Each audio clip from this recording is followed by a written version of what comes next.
2 years ago, he was at Penn State, but now Jeff Hostetler is the quarterback for West Virginia University. Throughout the regular season, he made the big play, like this link-up with wide receiver Rich Hollins, who averaged 27 yards per reception.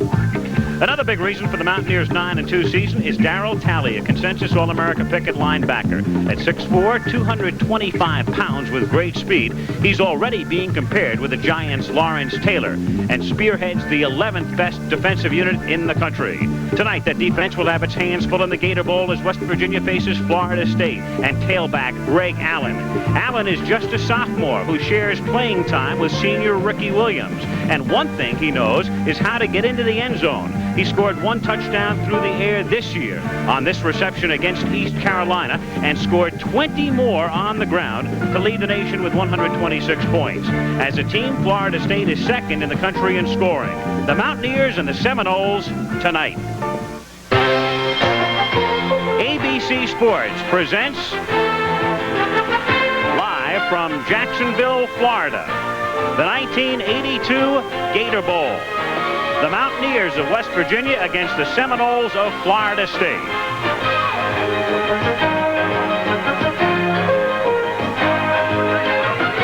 And in a driving rain, the headlights as the crowd files into the newly expanded and renovated Gator Bowl in Jacksonville, which now holds 80,000. And tonight's game, the 38th edition of the Gator Bowl, is sold out. West Virginia taking on Florida State. And this ABC Sports exclusive is brought to you by light beer from Miller. Everything you've always wanted in a beer and less.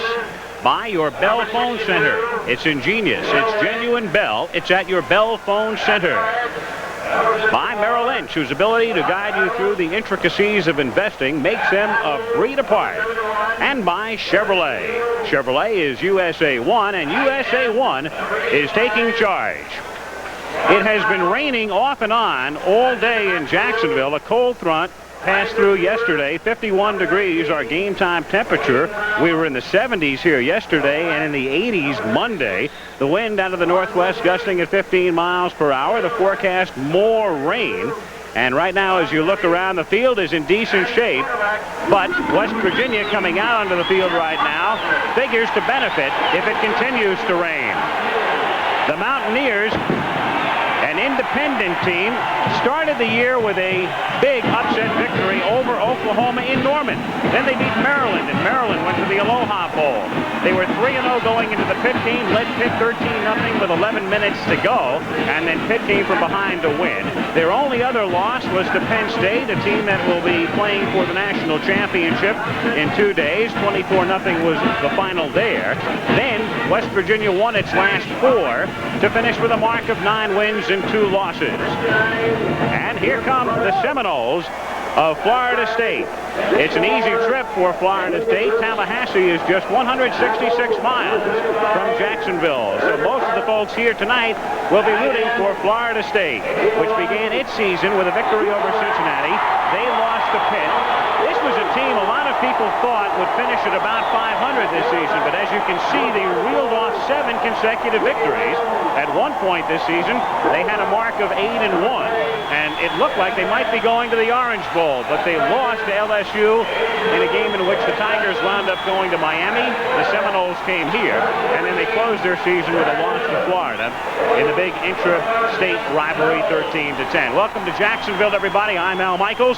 This is by no means the most glamorous of the postseason bowl games. Neither team has a remote shot at a national championship, and we think it is one of the more interesting matchups because it is very hard to figure. These two teams have never met each other before, and it's a great contrast in style. As far as Florida State is concerned, they are offensively oriented. It is a team that not only scores a lot, piles up a lot of yardage, but they love the big play. Bobby Bowden, the head coach, freely admits we look for a touchdown on almost every play when most teams are just looking for first downs. Gadgets galore, reverses, fake reverses, double reverses, Statue of Liberty, handoff, throwback to the quarterback, you name it, it's in their playbook.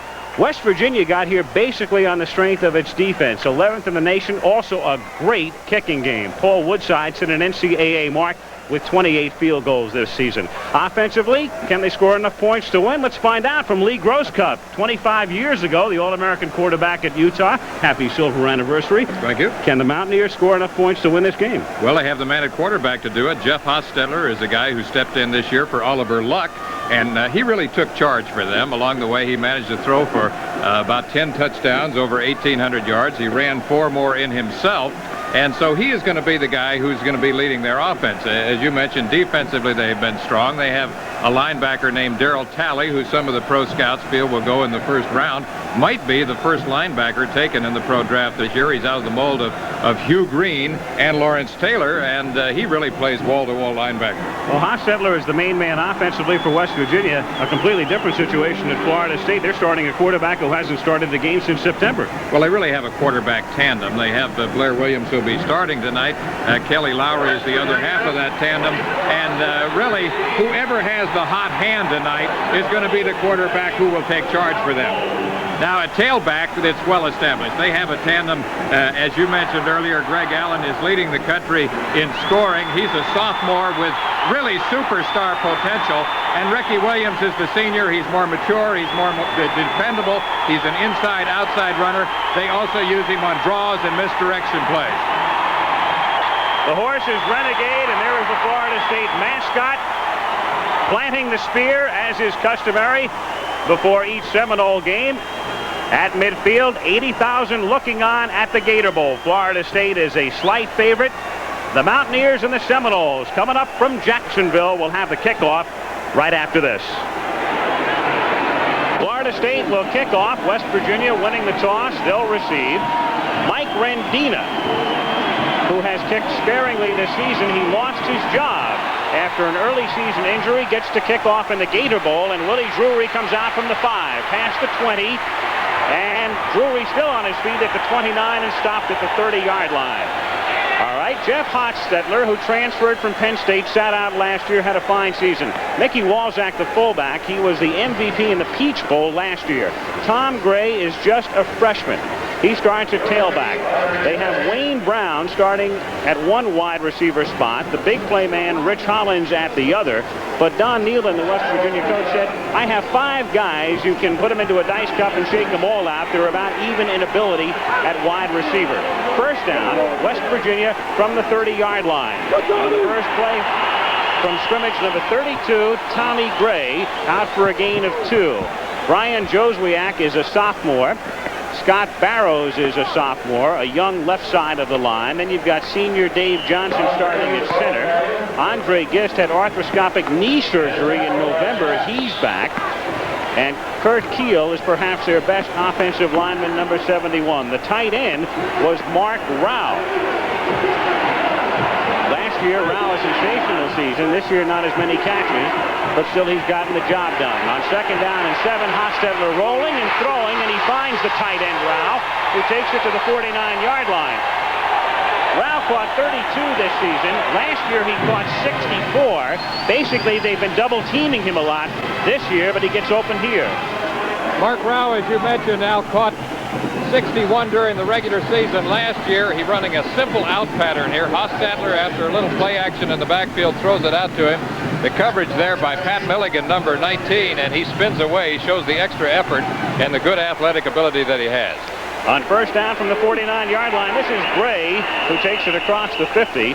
Gray to the Florida State 48-yard line for a gain of 3. West Virginia with a very mediocre running game. Let's take a look at the defensive line with McLean. Carricker is the man to watch, 76. Ponder in the middle, Foytek and Jacks on the outside. Prince Matt and Ken Rowe are the linebackers. Clayton is probably the best of that foursome, number 24. Second down, 7. West Virginia at the Florida State 48-yard line. Walzak inside the 45 to the 44-yard line. It'll be third down and 3. West Virginia, a lot of problems offensively this season on the ground. None of their backs gained more than 350 yards all season. Now, when you put that into perspective, think about somebody like Herschel Walker, who's liable to pick up 350 yards in 2 weeks. None of the Mountaineer backs was able to eclipse that figure all year long. They're still trying to find a breakaway threat. They think Gray might be the guy. He's just a freshman. Third and a long 2. And it's Gray getting inside the 40, stutter stepping, moves to the outside of the 35 and gets to the 32-yard line where Harvey Clayton makes the tackle. Good call. There you are. They've been looking for that all year, that type of run. That's the tailback that they've been looking for. Al Michaels just said it. And it's the simplest play out of the I formation, the tailback blast or isolation play. It's really like hunting and pecking. And Harvey Clayton, the cornerback for Florida State, comes up and ultimately makes the tackle on Gray near the sideline. So the Mountaineers on the move at the 32-yard line. With Brown going in motion, Hostetler on a straight drop, protection, hits Rao, he makes the second catch, and Rao gets to the 20 but fumbles the ball, and wait for the officials to call it. Obviously Florida State thinks they have it, but it looks like the play was whistled dead. That will be the case. It was John McLean who came up with the football, but after the play had been whistled dead. So Rao with the catch and a first down at the 21. Simple look-in pass to the tight end. Mark Rao, number 85, reaches up high to catch that ball. Now watch this. Here's the collision, and to me that looks like a fumble, Al. That, to me, does not look like he was down before he fumbled the ball. Pat Milligan, number 19, once again, getting the hit that tore the ball loose. I don't think there's any doubt about it. First big break of the game to West Virginia because they keep possession at the 21-yard line with Brown in motion again. It's the first man through, Walzak, who gets to the 19. We were talking about the lack of an explosive tailback. Also, West Virginia has a couple of guys who alternated fullback in Wolfley and Walzak, who are really more tailbacks than fullbacks, at least of that size and speed. One more look. It looks to me like the ball leaves his hands before he hits the ground. Look at that right there. To me, that is clearly a fumble. But it wasn't called, and it's second down and 8. Hostetler faking, throwing over the middle, too high. The one-hand attempt by Darrell Miller. Incomplete. Pat Milligan covering on the play. 3rd and 8 upcoming. Pat Milligan's busy back there. Hostetler at Penn State in 1980 lost his job to Todd Blackledge. Didn't want to sit on the bench. So he transferred to Morgantown. Sat out last season. He had to under the rules. And this year, he's done a great job for West Virginia. Just a junior, 1 more year remaining. Thinking about applying for a Rhodes Scholarship. 3rd down and 8. Hostetler throwing and incomplete at the 5-yard line, intended for Mark Rao. Rao had position but had to jump. Again, they were picking on Milligan, who had help from McCrary. So it's 4th down, and here's where the game could be won. Right now, take a look at the replay. With Mark Rao, normally a tight end, is flexed out to the left this time. The ball is a catchable ball. However, bear in mind, it has been raining and is raining now. It is very slick down there, and it looks like the rain is going to continue throughout the evening. Last year, I remember listening to you and Ara Parzighian. You had fog here last year. You couldn't even see the field. Best game nobody ever saw. Started to say this is where this game might be won tonight, the kicking game. West Virginia with a great kicking game. This is Woodside, but he has it blocked.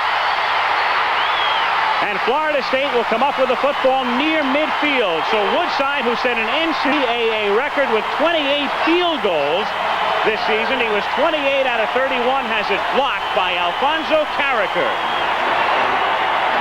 Alfonso Carricker, probably the busiest man along the defensive line for Florida State. A guy who made a lot of tackles and a lot of sacks throughout the year, a lot of big plays for them. Came to Florida State thinking he was going to be a tight end, had been a basketball player in high school, and now has become the best of their down linemen. Big play for Carricker. And he's going to take that ball home with him. So the first big surprise of the night is Carricker blocks the field goal attempt by Woodside.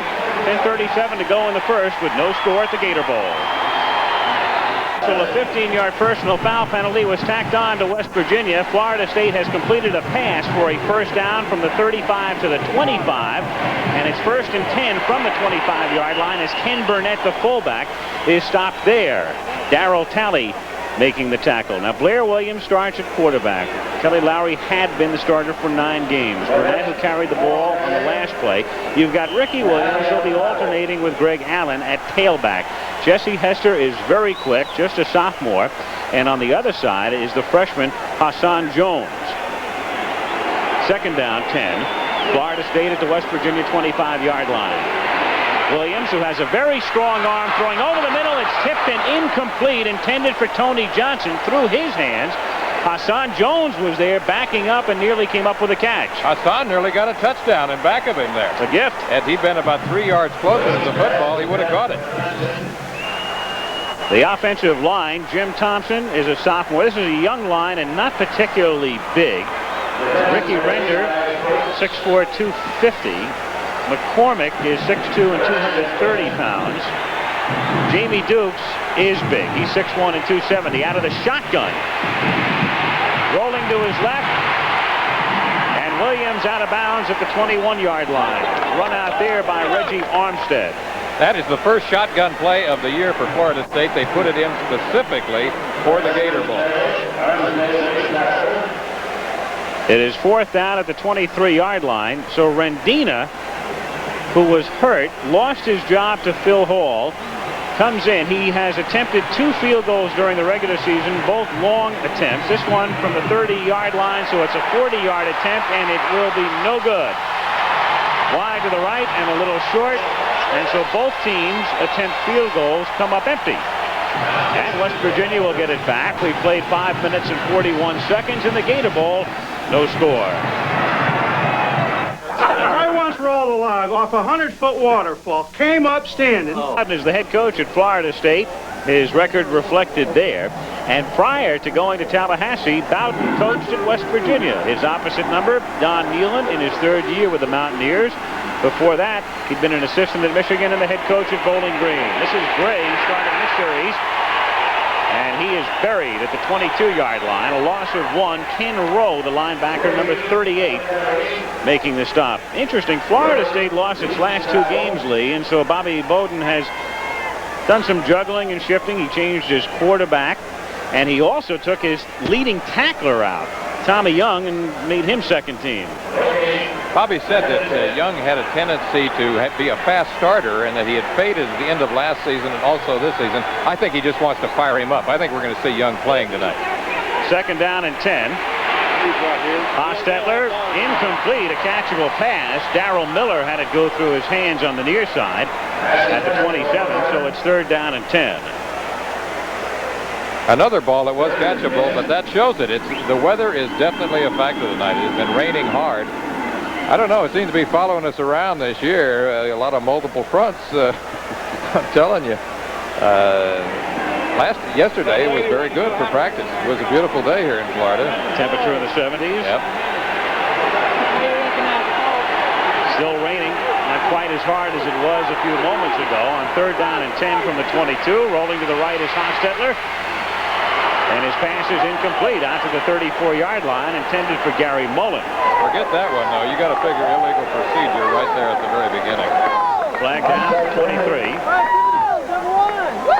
Man who looked like he was moving before the snap was Brad Foytik, number 98.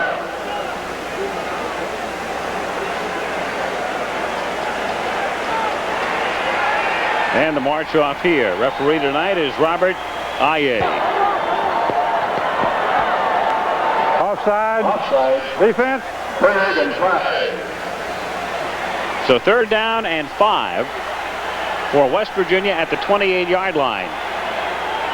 The extra defensive back comes in for Florida State. It's Gary Henry. And with Mullen in motion, Hostetler on a straight drop. Gets protected and throws into traffic and incomplete at the 35. Mark Rao was sandwiched. The Mountaineer fans want an interference call and won't get it. Ken Rowe was the man who covered and hit him. And it's 4th down and 5. Mark Rao, you pointed out during the year, was double covered a lot after the great season he had last year. Tonight, he has been the primary target on most of the Mountaineer passes. He had a great season last year, though. 61 during the regular season and then 3 more in the Peach Bowl for a total of 64. Superick has to short hop it, and the kick is partially blocked. He gets a somewhat decent bounce out of it, and it rolls out of bounds at the 38-yard line. David Ponder was the man responsible for making contact with a football. So interestingly, the one area in which West Virginia figured to have a huge advantage was the kicking game. They have had a field goal fully blocked and a punt partially blocked, and Florida State has good field position at the West Virginia 38-yard line. 8:16 remaining in the first period. Another look at the block. David Ponder, number 85, the nose guard, coming in there and gets a great block. They sent 4 men in. 8:16 to go. First quarter at Jacksonville. 0-0. Florida's largest city, Jacksonville. 80,000 looking on at the Gator Bowl. No score first period. And Florida State from the West Virginia 38. It's Greg Allen making the catch and getting to the 22 for a first down. Allen and Williams, the tailback tandem, throughout the season have been alternating. On that play, they were both in the backfield at the same time. There it is. You see it perfectly right there. There's Williams on the left. Allen is on the right. They both run circle delays. There comes Allen down the field. As you pointed out in our pregame show, Al, he's a man who can hurt you a lot of different ways. A great all-purpose back. That time making a leaping catch coming out on the circle route. Allen goes out. Burnett comes in at fullback, and on first down, lofted toward the end zone, incomplete. Intended for Hassan Jones. It was Steve Newberry, the cornerback, a junior from Peterstown, West Virginia, covering on the play. It'll be 2nd and 10 at the 23. This is a pure timing pass to Hassan Jones, the wide receiver on the left. It's 1, 2, 3. Throw the ball up. It's a fade route. Steve Newberry, number 28, has perfect coverage right there, so it's really a toss-up in the end zone. No score. Hester split wide to the left on 2nd down. Trying to set up the screen. He has nothing to his left, does Williams, and then he throws the ball into the ground, and there is no flag as yet. Blair Williams just trying to dump it, and West Virginia all over the officials contending it should be grounding, but there's no flag. Well, they have reason to be on the officials for that one. To me, that was a purpose.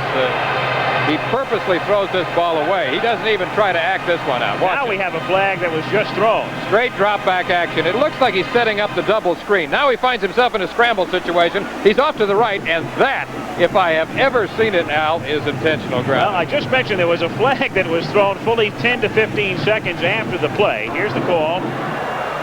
Ineligible, downfield, offense. Interesting. It had nothing to do with grounding, but they're penalized anyway. Well, that's an interesting, it's an obvious call, because usually in double screen situations where you wind up scrambling, you do have ineligible men downfield. Now, had the ball been thrown to a man behind the neutral zone, it would have been a legal play. Ineligible receiver downfield. 3rd down, loss of down. Loss of down. It is 3rd down and 15. West Virginia with Campbell, O'Black, and Harris up front. Talley will be all over the place. He's the man to watch. 90. Folks is also a good one. And Agee will hit you, number 44 in the secondary. 3rd down, 15 from the 28-yard line. As Williams has Allen open, and he drops the ball. Greg Allen down the sideline had gotten open. Agee came over to cover on the play, and he couldn't hold on. So it's been a quarter of missed opportunities, very much for both squads. Allen again, they've got that split back set up. Allen, instead of circling this time, runs a deep swing route coming out of the backfield, and momentarily he looks like he has a touchdown. Well, as the saying goes, he hit him in a bad place. Williams now 2 of 6 in the passing department for 24 yards. Here comes the field goal. And the snap goes through the hands of the holder, Lowry. Lowry will throw, and that's incomplete. So the field is really taking its toll. Both teams' kicking games have been in tatters. This time the snap was high. Lowry couldn't get it down. It would have been a 45-yard field goal attempt. And instead, West Virginia gets it. He tried to throw the ball to fullback Manny Caballo. That's a gadget play that was unrehearsed. They still would have had to pick up a lot of ground to get the first. Here it is again. Look at the snap. It's there, like you say, the field really showing it. The snap was a little high. Lowry misses it. Now watch this. You talk about improvisation. Manny Caballo, that's a catchable ball too. one advantage to having the holder play quarterback. In addition, Lowry can always throw for you if he gets in trouble. Used to throwing it from the 28-yard line on first down. It's Hostetler after faking twice, throwing, and it's intercepted at the 47-yard line by Brian McCrary. He's inside the 40 and dropped at the 33-yard line. Brian McCrary, a sophomore from Germantown, Tennessee, had 2 interceptions this season against South Carolina, had 4 in the regular season. Play action fake right here. He fakes the misdirection play, rolls to his left. He's looking for Rao on a crossing pattern. Now McCrary, number 43, steps right in there, 5'11", 170. He's right where he should be. Makes a good little juke step there, goes to the outside, back to the inside. Finally knocked down right there by Wayne Brown, number 19. First down for the Seminoles from the 33-yard line. On the delay, a play they love to use, it's Ricky Williams getting to the 29-yard line. Gains 4, second down and 6. There's McCrary, the man who made the interception, setting his teammates up in good shape, but neither team able to capitalize thus far with under 7 minutes to play in the first period and no score. Florida State thus far having better field position. Usually you figure that West Virginia is the field position team. That's what they like to play. They stress defense and the kicking game, as you said at the top. Second down and 6 from the 29-yard line. To the left side, and it's complete to Dennis McKinnon. McKinnon gets inside the 20, and that's a Seminole first down at the 19-yard line. Dennis McKinnon, one of 5 wide receivers that they run in and out. They're really pretty much interchangeable. They bring the plays in from Coach Bobby Bowden along the sideline. There you see his numbers. Bowden, an old quarterback himself, playing at Sanford College. Ben Howard, I guess. In Birmingham. Back in the 50s. And he eventually became the head coach there. Yep. First down from the 18-yard line. Williams, no gain or a minimal gain at best. It'll be second down, 10. Reggie Armstead came up to make the stop. Don Nealon and Bobby Bowden were pretty much in agreement that if it rained tonight, it would help West Virginia more than Florida State. What do you think, Lee? I don't know that they were really in agreement on that. Bobby Bowden was the one that said it. He said the only weather that would help Florida State would be heat. They don't have that tonight. Second down and 10. And the pass is juggled and then caught by Orson Mobley, the tight end, at the 13-yard line. He was hit by the linebacker, Dave Preston, and he gains about 5. It's a good example of hand-eye coordination here because, first of all, there's a fake screen out to the right. Mobley misses the ball momentarily, but then, even though being hit, is able to come back and get the ball right there. Now, this guy is big. He's 6'6", 250 pounds. He's a baseball player. How do you find a uniform big enough to fit that guy? Third down and 5 out of the shotgun. Williams scanning his receivers and throws for a first down to the 3-yard line. Florida State, as Lee mentioned, working out of the shotgun for the first time this year. Hassan Jones on the receiving end, first and goal. Hassan Jones running a simple curl-in route right here behind the linebacker. This is a real bullet pass, and you talk about hitting on the top part of the numbers. That was right there. Dennis Folks, the inside linebacker, number 50, who along with Talley have formed a tremendous tandem of linebackers throughout the year for the Mountaineers. First and goal. This is where they love to give the ball to Greg Allen. They pitch it to him. He's looking for the end zone, but he doesn't quite get there. He gets to the 1. He is stopped by Anthony Daniels at second down and 1 with 4.5 minutes to go in the period. You're exactly right. That's what he likes to do, get the ball to Allen, and that is his favorite play, is the power pitch. He says that he likes to go wide and then look for the seam or the crease, and he is a cutback runner. That is where he has been most effective and gotten most of nearly 800 yards during the year. 21 touchdowns for Allen, including 20 on the ground. So from inside the 1, they pitch it to him. He goes to the left side, and he cannot spring loose. He is bunched up at the 2. Steve Hathaway was the man who got there first.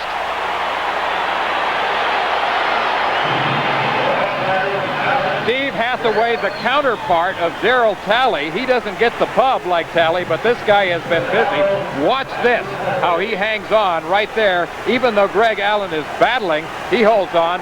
Tim Agee comes up and puts on the finishing touches. Agee, as you mentioned, is a guy who will hit you. He's one of the most aggressive players on their team. One of the Mountaineers is shaken up, so Williams comes over to the sideline. The man who's injured is Todd Campbell. No score, first period.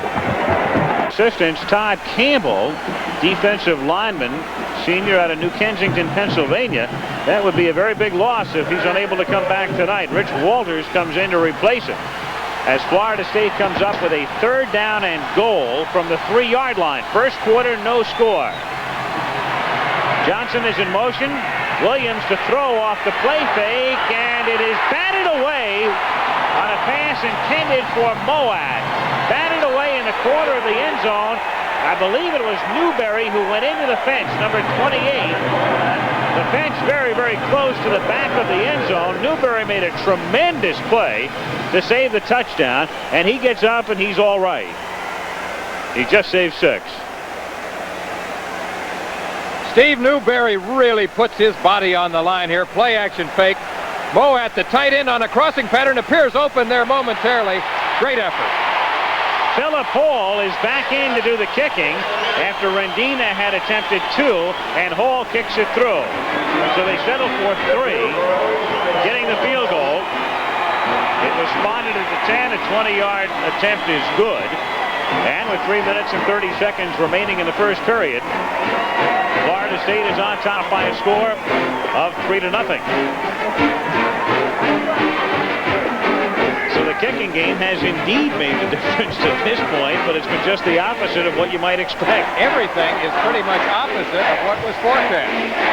Florida State, the team who's being the field position team, and they're now ahead with the kicking game. 3-0 on the field goal by Hall. Well, we don't have to tell you, in 48 hours, New Year's night, the Sugar Bowl, Georgia ranked number 1. Penn State ranked number 2. 8 o'clock Eastern, 7 Central, 5 o'clock on the coast. National championship at stake. Herschel Walker and company. Joe Paterno looking for his first national championship. New Year's night on ABC, the Sugar Bowl. Let the big dog eat. Here's Rendina to kick off after Hall had kicked the field goal. Gary Mullen takes it from the 1 to the 10, 15, 20. Mullen with some room down the side and gets out to close to the 35-yard line. Brian McCrary making the stop. Mountaineers will take over at the 33-yard line. Seems like half the state of West Virginia is down here. They brought about 16,000 folks with them. They've been making some noise in our hotel, I'll tell you that. All over town. Enjoying themselves. It's the first time in the 90-year history of Mountaineer football that the team has gone to back-to-back bowl games. Last year, they went to the Peach Bowl and upset Florida. Wolfley and Beck are the running backs in this set, and Wolfley gets the call. He takes it to the 37. Ron Wolfley is a sophomore from Orchard Park, New York. His brother Craig is an offensive tackle for the Pittsburgh Steelers. Craig played at Syracuse. We attended the Gator Bowl banquet last night, and as you mentioned, these teams have never played before. But based on what we saw last night, I have the feeling that this might be the beginning of a very intense rivalry between the two schools. Well, word has it they're trying to wind up on each other's schedules in the near future. Yep. Nothing official yet. 2nd down and 5 from the 38-yard line, and it's Wolfley. Moving forward out to the 46, John McLean making the stop. 2:40 to go in the first quarter. Wolfley, a sophomore, 215. You mentioned this. Their backfield, by comparison with, say, a Florida State or some of the really publicized backs in the country, pretty much nondescript. But they have about 5 backs who are pretty much interchangeable and good nuts and bolts runners. Don Nealon, 3rd year at Morgantown. His team with a first down at the 46-yard line, and again through the middle it is Wolfley. Turning for 4. This is an important part, obviously, of West Virginia's attack tonight, especially on this type of field. They've got to be able to churn up some yardage. pick up some ground on the ground. They want to establish the run. As I mentioned, Don Nehlen's priorities basically are the kicking game. That sets the tempo. Defense, the running game, and the passing game less with an accent on high percentage passes. Second down, 6 from the 50. The tailback, Curlin Beck, gets a yard, maybe 2.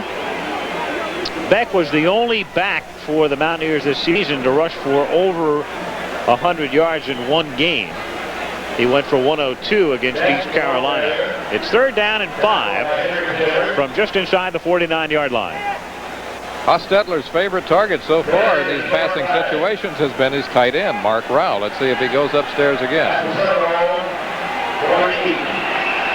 Hostetler has attempted 6 passes, and in 4 instances he's been looking for Rao. West Virginia has just taken a timeout with the third down and 5 coming up from the 49-yard line.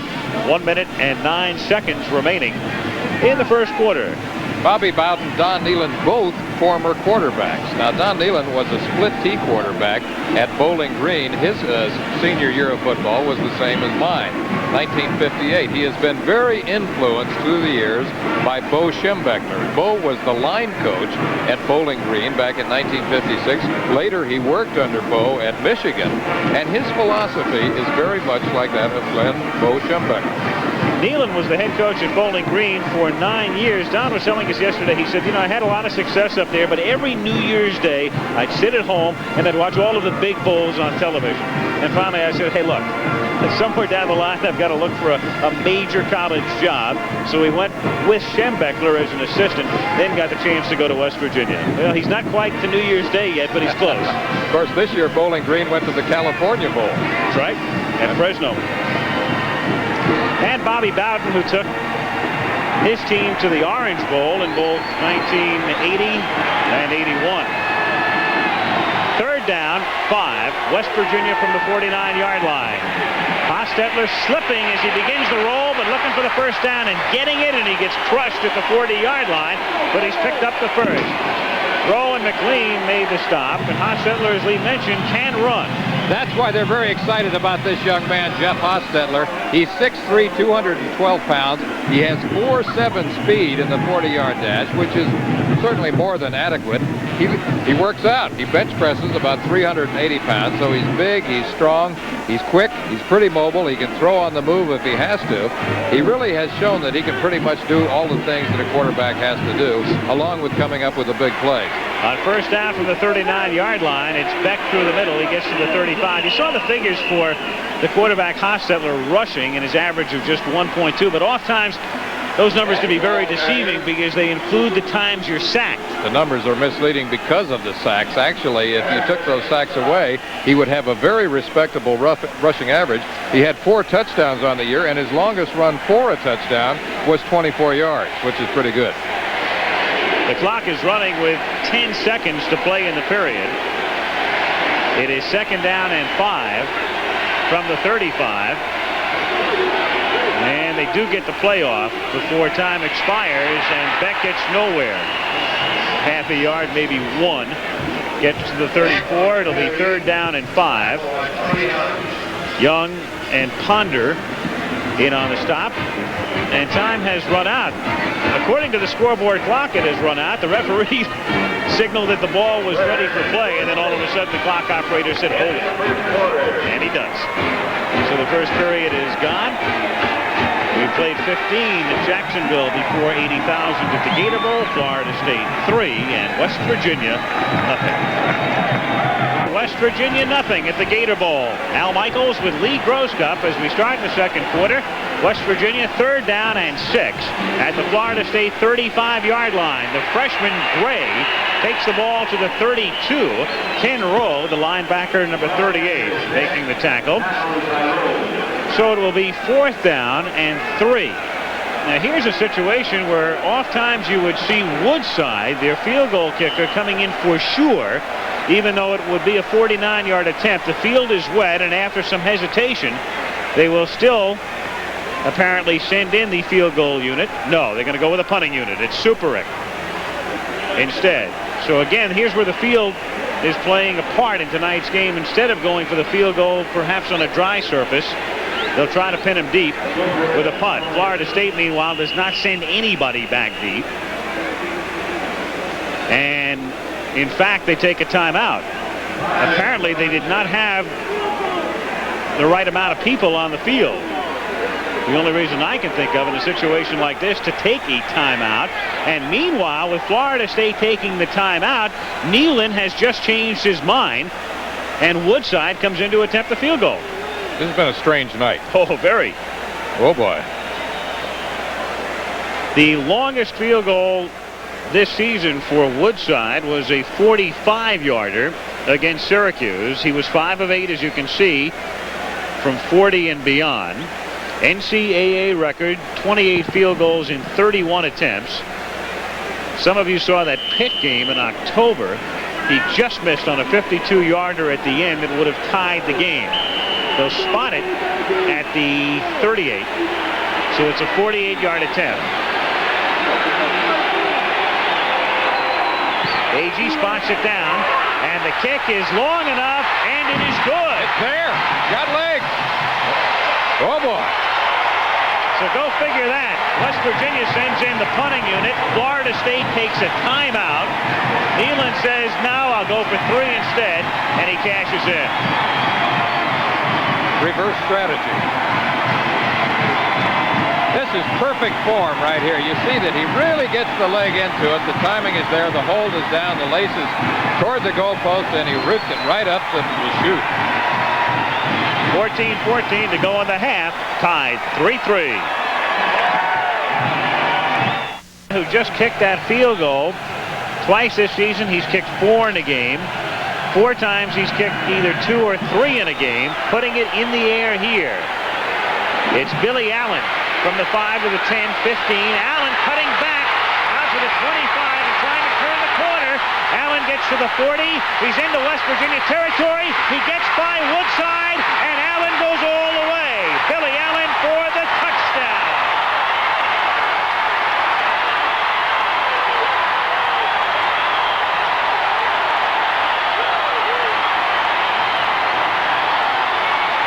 Billy Allen, who is the oldest player on the team. He was in the Air Force, then went to school.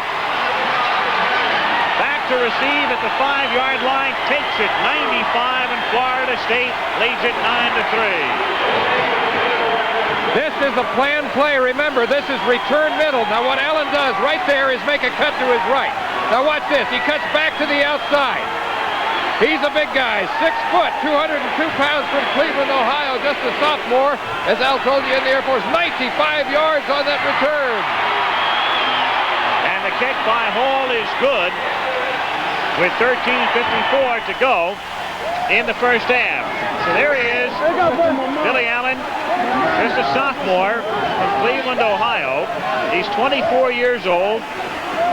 Returned a kickoff last year, 97 yards against LSU. Look at this, you see him. He's to the left side of the field. He comes straight up, and now here's the big move right here, the cut. He gets away from Newberry, number 28. There's the foot race right there, and you can see who's winning it.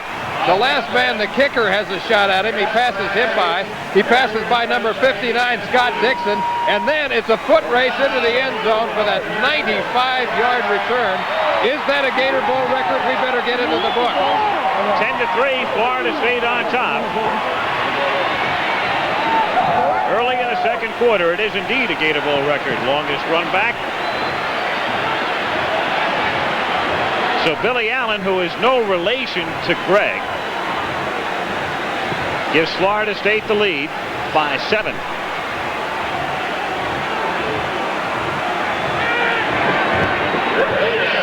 Allen played service ball in Europe.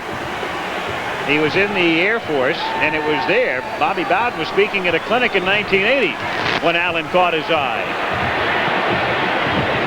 The kick in the direction of Drury goes out of bounds, so they'll do it again. Will Rendina from the 35-yard line. So it's been Rendina and Hall alternating as the place kickers. Rendina was highly recruited. Kicked last year for Florida State, but he was hurt, had a hip injury. They had to go to a walk-on. Hall Hall didn't relinquish his job until tonight when Rendina came in for a couple of kicks, and then they finally went back with Hall. Now they're going to let Rendina kick off. The previous record for longest kickoff return was held by Billy Hare of Clemson against Miami. That goes back to January 1st, 1952. That was 70 yards. Long time for that type of a mark to stand. 30 years. So from the 35-yard line, Rendina kicking down to Drury at the 9, out to the 20, and tripped up at the 27-yard line. Tim Mack making the stop. Still raining here in Jacksonville, and Ann Simon is working the sidelines tonight. Ann, what are the conditions down there right now? Well, look at my outfit. You can see from this. Normally I work the sidelines in my yellow ABC jacket. Tonight I have to do it in my orange ABC poncho. So you can see it's raining cats and dogs today. And the water on the sidelines is at least an inch deep in places, sometimes 2 and 3 inches. It's tough out here, but the field is slick. But we're having a good time. Back up to you, Al. All right, we'll try to stay dry anyway. Forecast said intermittent showers. It's been rather steady to this point. From the 28-yard line, first man through is Walzak, the fullback, and Walzak takes it all the way out to the 40-yard line on the first down as he picks up about 13. Walzak had good daylight there, but there again, the lack of a breakaway threat is one of the things that the Mountaineers have missed. You touched on it earlier. They have a lot of running backs who are good, tough, durable runners, but no real breakaway threat, no game breaker. West Virginia first and 10 from the 41-yard line. Florida State leading 10-3 early in the second quarter.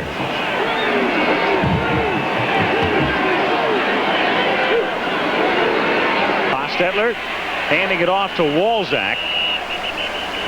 Gets a couple. It'll be second down, 8. Coming up at halftime, our Fireman's Fund flashback, a look at Bear Bryant's retirement. Ann Simon was in Memphis last night, interviewed Coach Bryant as he wrapped up his career with a victory over Illinois in the Liberty Bowl, win number 323. We'll feature it at halftime. Bobby Bowden well behind the Bear, but a pretty good mark on his own. He's won 131 in his career.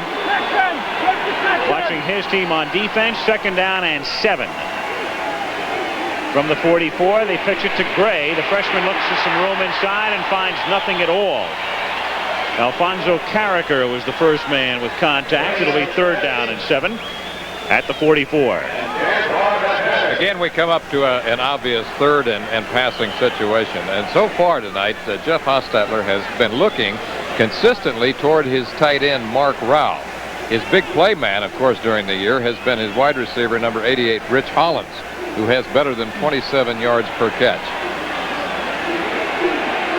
Third down, a long 6, closer to 7 from the 44-yard line as Hostetler drops back, steps up, looking for the first down, picks it up, and with a nice move, gets all the way to the Seminole 42-yard line where he is stopped by Harvey Clayton. This is what Hostetler does so well. Now watch this. He shows a little escape dimension right here. And now he sees that he can pick up the first down yardage with a good cut. He cuts back across the grain. That is what we call north and south running. There was nothing east and west about that move. He simply saw that he had a certain number of yards to get for the first down. He went for it, protected himself. There it is. That kind of reflects it right there. 2 rushes, 24 yards. Were it not for the strong arm, he might be the best tailback they have on the squad. What was it Don Nealon told us yesterday? He said his fastest back would be Talley if Talley were a tailback. That is how quick he is at linebacker. And why the pro scouts are drooling over him. He has 4.5 speed, 4.55, and he weighs 225 pounds. He's really out of the mold, as I said at the very top of the show, kind of another Hugh Green, Lawrence Taylor type player. And the NFL scouts think that he might be the very first linebacker that is taken this year in the pro draft. And yet tonight, Florida State has basically been running away from him. Yep. He has not been in on the action. From the 42-yard line on first down, it is Mickey Walzak getting 2. David Ponder in the middle, number 85, making the stop. It'll be 2nd down and 8 at the 40. 11:09 to go in the half. Excuse me. Ponder is a guy who is really playing out of position. He wound up at that nose guard position when someone was hurt earlier in the year, and he has just stayed there. But basically, they had thought of him more as a tackle. But he's a good athlete, 6'3", 250 pounds, a junior, and he's been busy tonight. He's picked up 50 pounds since his freshman year. 2nd down and 10. Seminoles nearly jump offside, but get back in time. And it's Walzak for a yard or so. Nothing special, just moving through the middle. And it's 3rd down and 7. But this is the kind of drive that the Mountaineers want to establish. We talked to Don Nealon yesterday, and we asked him, what's the key? What's the key to stopping Florida State? He said, we've got to keep Florida State's offense on the bench. And those are the stats. Those are the kind of numbers he likes. He would like to control the football on the ground. And when he does pass, he would like to come out of play action and throw the high percentage passes first. If you're going to throw deep, throw that later. On 3rd down and 7, Hollins is split to the left and Brown to the right. And we have a flag before the snap. Usually means too much time. Clock is down to 0. The 30-second clock, and that is indeed the call. So the delay costs them 5, moves them back to the 44-yard line after they march it off, and it will be 3rd down and 12. Florida State leading it 10-3. Delay, 25-second count. Offense. I think I said 30 seconds earlier. NFL 30 seconds. In college you get 25. Well, you better make up your mind a little faster. Yep. Well, he's going to be a possible Rhodes Scholar. He can do it. That's right. And he's off. 3rd down and 12 from the 44-yard line. After 2 fakes, it's Hostetler rolling and throwing again for Rao and incomplete. Hostetler took a shot but gets helped up.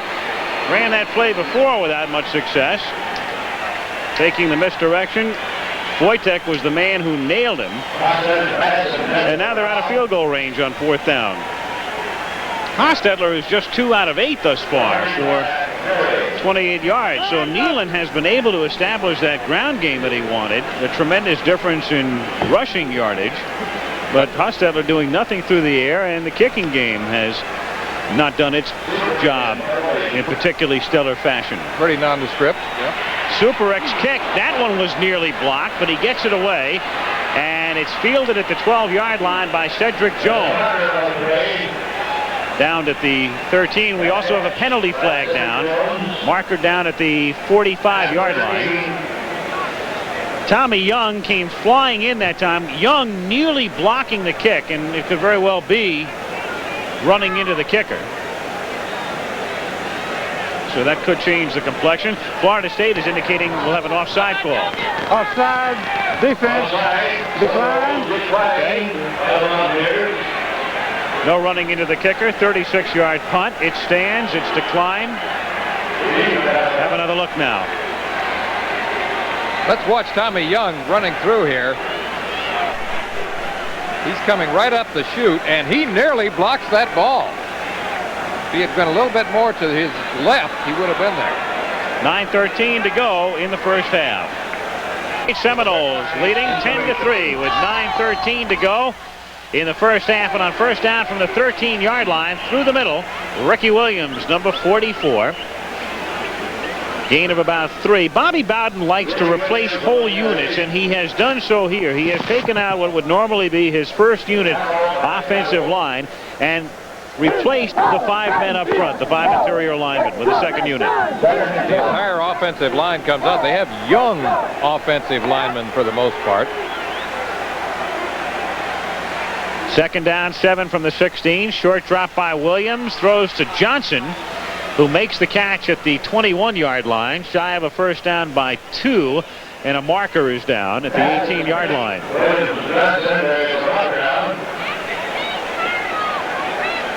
Got a holding call against Florida State. So the options are being discussed. The pass gained about 4 yards. So West Virginia's option is, do you want Florida State to have it 3rd down and 3, or 2nd down, and it would depend where it is marched off from. It would be 2nd down and about 14. They're going to take the penalty. Yeah, I like that 2nd and 14 sound a little better. Yep, a whole lot better. Move it back to the 9, and that's what it'll be. It'll be about 2nd down and 14 from the 9-yard line.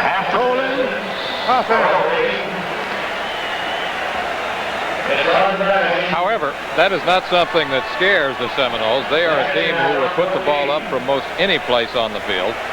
They believe very strongly in their passing game, and they don't look at it as something that is dangerous. They feel that they can control the football with high percentage passes, or they'll stretch it vertically and go for the whole load. 2nd down, 14 from the 9. Dropping back into his end zone is Williams, and throws out to the 15-yard line to Mobley, and Mobley is run out of bounds at about the 21. Dennis Folks covering on the play. They did not pick up the 1st down, but he's only about 2 yards shy. Orson Mobley and Zeke Moat, the 2 tight ends, run plays in and out along with the wide receivers. They really have about 7 guys that they will scatter the ball around to among the immediate receivers, and then they also throw to their backs. 3rd down and a short 2. They come up in the power I and run a play out of this formation for the first time in the game, and they will throw, and it's incomplete at the 26-yard line, intended for Cedric Jones. So they came up in a formation in which you normally run and run to the strong side, and instead they roll to the weak side, and Jones can't hold on. That's a very catchable ball, but frankly, Williams should have thrown that ball with a little bit more touch. He had his man out in the flat, clearly ahead of the linebacker or cornerback, and all he had to do was lob it out there, really. He drilled it when he should have touched it. Brian Harlow is a freshman from Brandon, Florida. His first punt of the night. It is a wobbly kick that will bounce near midfield. It takes a good Florida State bounce and then just dies on the wet grass at the 39-yard line. So near midfield, it will be the Mountaineers with the ball. A 40-yard kick, not very artistic, but a decent kick distance-wise. 7:56 to go, 2nd period. Seminoles lead 10-3. 39 yards. On network television. How about that? Oh my God. Little nourishment on the sideline. Well, nutrition is important. Yeah. They've had a little bit more to cheer about tonight than their counterparts, as Florida State leads at 10-3, about halfway through the 2nd quarter. West Virginia starts this drive from the 39-yard line. 1st and 10. A fumble by Wolfley, and it looks like Hostetler was able to recover. He did. So he didn't leave the scene, and it was fortunate for West Virginia.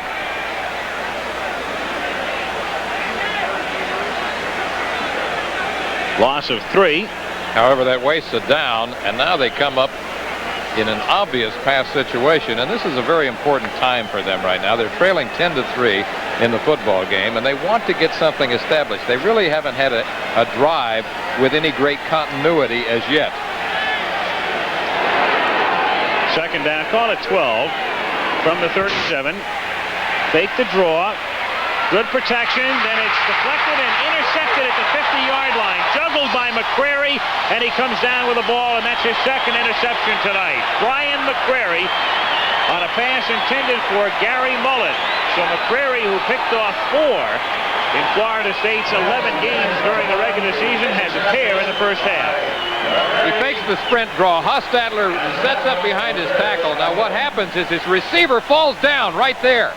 However, he threw the ball, he forced it right into zone coverage, and Brian McCrary, number 43, is there to pick off his 2nd ball of the night. And Hostetler is just 2 out of 9 in an inauspicious first half with 2 intercepted. 1st down, set up the screen at the 49-yard line, and it's dropped by Allen.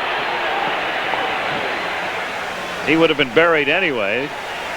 Fortuitous situation, I think, for Florida State in that he had nobody out there to protect them. Here's Talley now. We have him isolated, number 90. Darryl Talley, who we've talked about throughout the telecast, this is the first chance to look at him really up close. You see the quickness and his ability to lose blockers. And once again, his numbers, he's 6'4", 225, and he has 4.55 speed in the 40-yard dash. Out of the shotgun on 2nd down and 10. Williams looking right, left, and then throwing over the middle and incomplete. And knocked down at the 42-yard line. It was Talley covering Allen on the play. We asked Darryl Talley yesterday what he likes best about playing football. He said simply, contact. The man will hit you. There he is right there. Takes the little bump right there and then goes for the football. They like to move him around on defense. Yeah, they move him around. It's a lot like Hugh Green, Lawrence Taylor, Billy Ray Smith at Arkansas is another example. Shotgun again, 3rd down and 10, and that one is knocked down by Talley. So after a relatively quiet first quarter, and we've mentioned they've been running away from him a lot, all of a sudden he figures in 3 successive plays. After being shut out 3 times in a row, we see Darryl Talley. Tally ho! As they like to say in West Virginia. That's what they do. He says that the fans really get pumped up. They say tally ho, and they really root for this big guy. And I think he's got a bright future in the National Football League. Harlow's second punt. This one is a spinner that hits a Florida State man who made contact with it at the 12-yard line and bounces into the end zone for a touchback. So it will come out to the 20-yard line. It will be a first down there with 6:41 to go in the first half. 10-3, the Seminoles on top. Rained off and on all day. Right now, it has lightened up, though, considerably. Just a sprinkle. As the Mountaineers start from the 20-yard line. They're down by 7, 6:41 to go in the half. Hostetler has been very cold. He throws complete to Gray, but for a loss of 2. Now, Hostetler completed his first 2 passes. Then he missed with his next 7. He threw 5 incompletions and 2 interceptions. And here he finally gets a completion, but for a loss of 2 yards. Used to call that one a confidence builder. Yeah. I used the old shovel pass, at the University of Utah, and every time my average would start to go down and I wanted a completion, I'd throw that little shovel pass. It does pump you up to know that you can still complete one. 2nd down, 12 from the 18-yard line. Fake the sprint draw. Hostetler, good mobility, has Gray, and Gray looking for the first down, gets it out past the 30-yard line. He might have it. Yep, French Mack, might have it.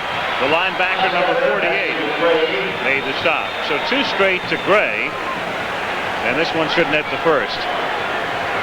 Hostetler, he fakes the sprint draw. He's looking left first. Now he makes a little move to the right. Tommy Gray, the tailback, makes a good move right there, and another good move right there, a little limp leg, and then he dives forward for what appears to be the first down yardage. Yes, it is. It is. 31-yard line, 1st and 10. Clock running with 5:25 to go in the half. Florida State leading West Virginia 10-3. 1st and 10 from the 31. Rouse sets up on the left side.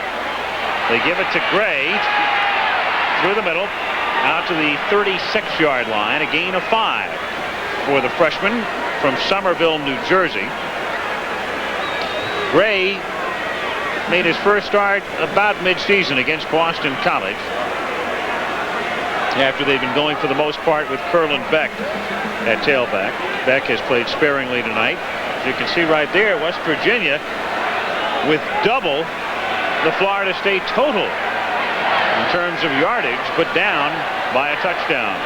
On 2nd and 5, through the middle, Wolfley, the fullback, and he looks to have a first down at the 42-yard line. They'll line it up and check it out. Turnovers have hurt the Mountaineers, along with big defensive plays by Florida State. Pretty much the reversal of what we thought would happen. It is a first down. The chain gang is coming out, and the official now signaling, no, I can see it myself. So he sends the guys back. And it's 1st and 10 from the 42-yard line. Important drive once again right now for the Mountaineers, because they would like to put something on the board before halftime as the clock ticks down. With Wayne Brown in motion. Hostetler goes to the tight end, Rao, who gets into Florida State territory. He is knocked down at the 48-yard line, and he is close to a first down. It's about a 10-yard gain. Milligan 19 and Matt 48 making the tackle. They spotted at the 49. He is shy by 1, 2nd and 1. Mark Rao, his numbers for this season, but he is the career reception leader for them with 119 career catches coming into tonight's game. Good for a tight end. On 2nd and 1, it is Gray trying to get that yard. Stopped near the 48-yard line by Foytik and Rowe. And the clock still running down to 3:18 to go in the period. The timeout is taken here by West Virginia. It'll be 3rd down and 1 upcoming at the 49-yard line. So the Mountaineers, for the most part, have done pretty much what Neyland wanted. He wanted to establish the running game. They played very well on defense. Let's face it, the difference in the game right now is the run back by Allen. So it was a special teams breakdown, and yet his team trails by 7 points. Special teams and the turnover factor really have made the difference thus far, but in terms of the running game, they have dominated. Sugar Bowl coming up. Georgia ranked number 1 in just about every poll, and Penn State ranked number 2 in just about every poll. Todd Blackledge, Kurt Warner and company against Herschel Walker. Vince Dooley, no stranger to a national championship, against Joe Paterno, who has never won a national championship. In the Sugar Bowl, beginning at 8 Eastern time, Saturday night. All the elements. The pot is boiling. What do you like in that game? That might be the definitive tailback matchup right now in the history of NCAA football. I don't know that I can ever think of a better one. What do you like in that game? Penn State. Here it's 3rd down and 1 for the Mountaineers at the 48-yard line. And they give it to Wolfley, who picks up the first down as he gets to the 44-yard line. Neyland now sending in the play with Rich Hollins, the wide receiver, number 88. Miller goes out. Ball is at the 44-yard line. 1st and 10 Mountaineers. Hollins split left. Brown spread to the right. Under 3 minutes to go in the half. Hostetler dropping deep. They try to set up the screen, and it is incomplete. The screen to Gray. Gray is shaken up. He was blasted by John McLean, number 86, a junior from Sebring, Florida. This is what you call reading the play. Reading the screen is exactly right. Now, Hostetler does a good job of setting this up. He looks to his right. McLean is right there to stick Gray. That's how do you do right there. And Gray is down. The freshman, Tom Gray, taking a lick. Curlin Beck comes in to spell him. Not serious, obviously, as Gray, just shaken up for the moment, trots off. But Beck will spell him on the next play with 2:47 to go in the half. West Virginia has just 1 timeout remaining. 2nd down 10. Hostetler is really going to have to throw on most every play now. He might mix in a draw or a screen. Brown is in motion. Hostetler again looking for Rao, and he's covered. It's incomplete. McCrary, who has intercepted 2 tonight, covering Rao. It'll be 3rd down and 10.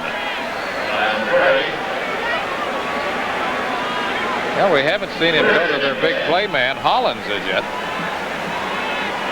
However, this is really a possession pass situation. You're looking now more for the curl-in or the sideline to keep the drive going.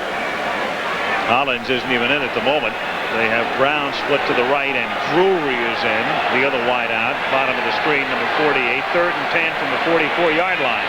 Hostetler gets pressure as he throws, looks for Brown, and a flag is thrown. 2, in fact, for interference. Harvey Clayton, number 24, the defensive back, and there was no doubt in the officials' minds as flags were thrown from both angles. straight drop back action. He's looking for his wide receiver on the right. Brown is right there. Now there is the premature contact by number 24, Harvey Clayton.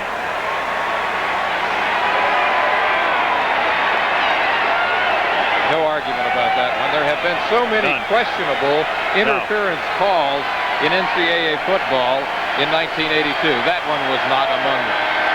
From the 22-yard line on first down, Gray is back in, and he works his way just inside the 20 to the 19 with 2:28, 2:27, and counting down. McCrary making the stop along with Rowe.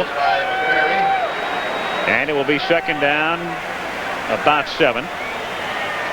Florida State on top, 10-3. Difference in the game, a 95-yard kickoff return for a touchdown by Billy Allen. On 2nd and 7 from the 19, on the delay, they give it to Gray, and that doesn't fool very many people as Foytek, number 98, makes the initial hit, a gain of about 2. It'll be third down and 5, and we have 1:50 to go in the half. Again, the Mountaineers have one timeout left. Beck comes in at tailback. Gray going out now. Third down, we'll call it 6. 3rd and 6, you got to be thinking pass. Maybe a rollout where Hostetler could utilize his good running ability. Or the sideline. Going straight back, under pressure as he throws, and incomplete, intended for Rao and well overthrown. So the drive began very nicely, but Jacks, number 84, puts the pressure on. Garth Jacks, number 84. That pressure right there is what forces Hostetler to throw the ball high, but really he had enough time to get the ball to his tight end Mark Rao, who was on a crossing pattern from left to right and was open. Again, we said earlier, sometimes you touch it, sometimes you drill it. That time he should have touched it. Woodside to attempt a 34-yard field goal. Spotted at the 24. Snap good, hold good, and the kick is good.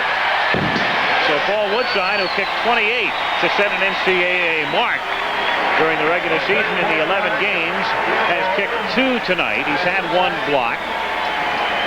He kicked 2 or more field goals in 10 of the 11 games that West Virginia played. The only game in which he did not kick a field goal was obviously the loss of Penn State, a game in which the Mountaineers were beaten by a score of 24-0. But a game that was closer than that would indicate, in as much as West Virginia picked up more than 400 yards offensively that day, but mistakes killed them. Mistakes have been hurting them tonight, too, to this point, because they have basically been dominating the game from an offensive standpoint, yet they're down by 4, 10, 6. They're doing the things that they really like to do. They're controlling the ball on the ground, and in the last 2 drives, Hostetler has started to complete some of his high percentage passes.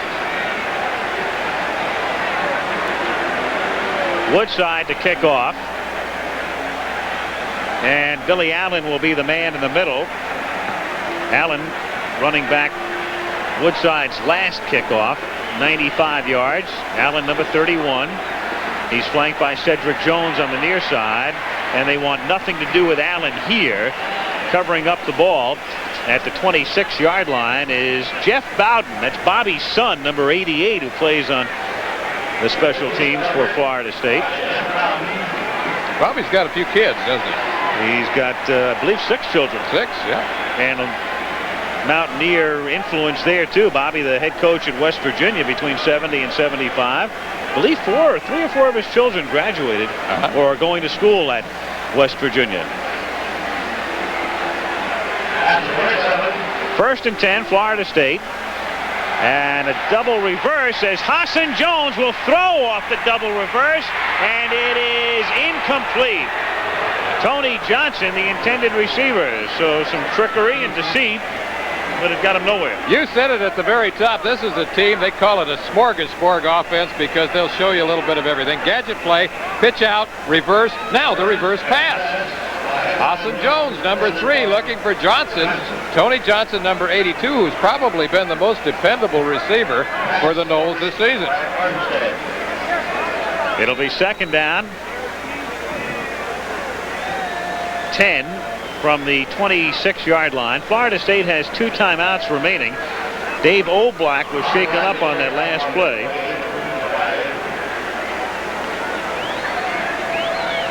Defensive lineman. He's a good one, too. He's the nose guard who played so effectively in the ball game you and I looked at on videotape earlier in the year against Pittsburgh. He was very good. Ernie Anderson comes in to replace him on 2nd down and 10 from the 27-yard line.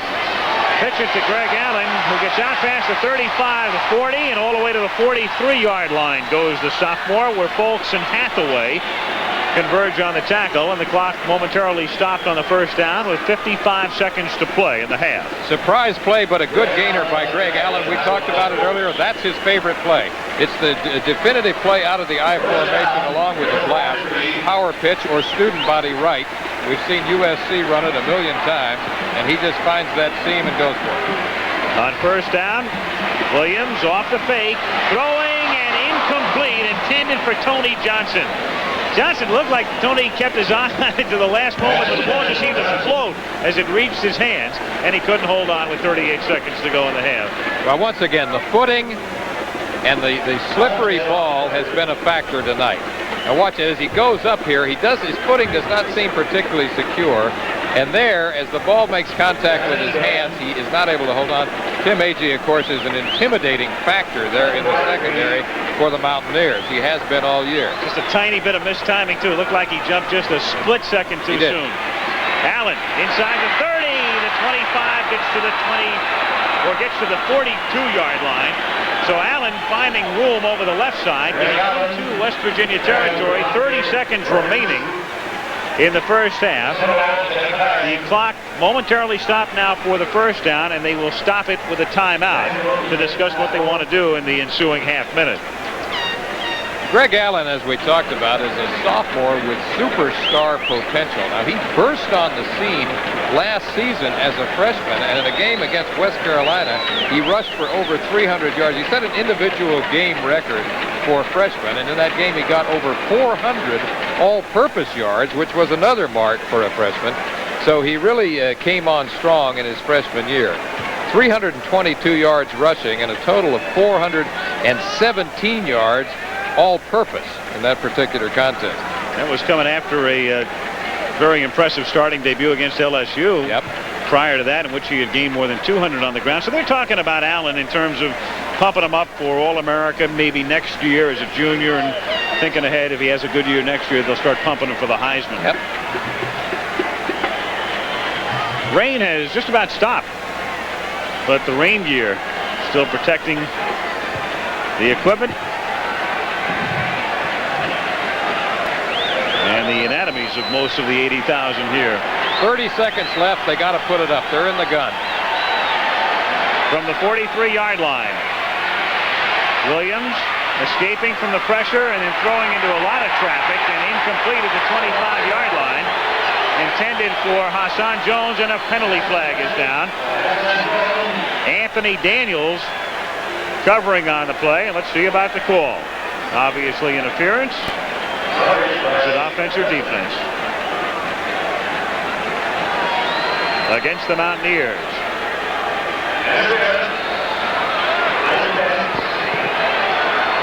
That'll move it to the 28. Pass interference, defense, 1st down. Anthony Daniels hitting him. And Florida State is at the 28 with 23 seconds remaining in the half. Again from the shotgun. Williams looking for McKinnon, who leaps and makes the catch for a touchdown. What a play.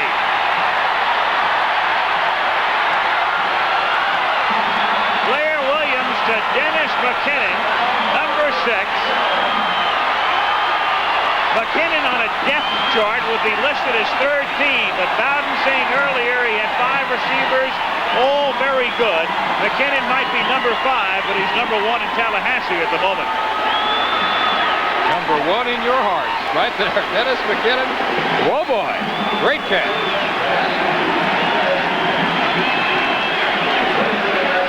Florida State moving down the field in a hurry as Phil Hall comes in for the extra point, and that's good. 27-yard touchdown pass and the conversion by Hall. And so with 15 seconds to go, as we look again, it's 17-6. Out of the shotgun, the snap was a little bit high. Now, this is the timing route. He is just throwing for the corner of the end zone. And look at McKinnon right there leaping and taking the ball away from number 28, Steve Newberry. Another look at him isolated. It's pure timing. He just puts this ball in the air to a spot, and McKinnon coming right here sees that he has to leap in front of Newberry in order to get the ball away from him. And there's the fight for it as they come down. He hangs on. It's a great effort. McKinnon hasn't caught that many passes over the last 3 years, but he's been on the other end of a lot of big plays, with Blair Williams in particular getting the start tonight. And that drive, Al Michaels, really typifies the contrast that you talked about at the very top of the show. Florida State, an explosive, big play team featuring wide open football with an accent on the passing game. West Virginia, a team that favors the kicking game and strong defense. And that has to be particularly deflating to West Virginia, occurring very rapidly just prior to halftime. The squib kick is fielded at the 40-yard line and down there by Rich Rodriguez, a reserve defensive back, and also a penalty marker is down. Seminoles, who were slightly favored coming in, that was a surprise. Excuse me, that was a surprise to me, because in terms of national ranking and the way they have stacked up defensively, particularly. Let's listen. Decline. First down. Based on what the numbers tell you, you would think that the Mountaineers would have been a slight favorite, or that it would have been a pick'em game. Well, West Virginia was 9th in one poll, 10th in the other. Florida State was 20th in one poll and unranked in the other. Absolutely. First down for West Virginia from the 40-yard line. That's Mullen, number 1, in motion, and they'll be content to stay on the ground and run out the clock, figuring they're not going to get nearly the yardage necessary with so little time remaining. Tom Gray was the ball carrier, and the first half will expire. Very frustrating half for West Virginia. Meanwhile, a couple of big plays for Florida State. One a run back, the other a 27-yard touchdown catch. And at halftime, Florida State leads West Virginia in the 38th Gator Bowl by a score of 17-6. And there's Ann Simon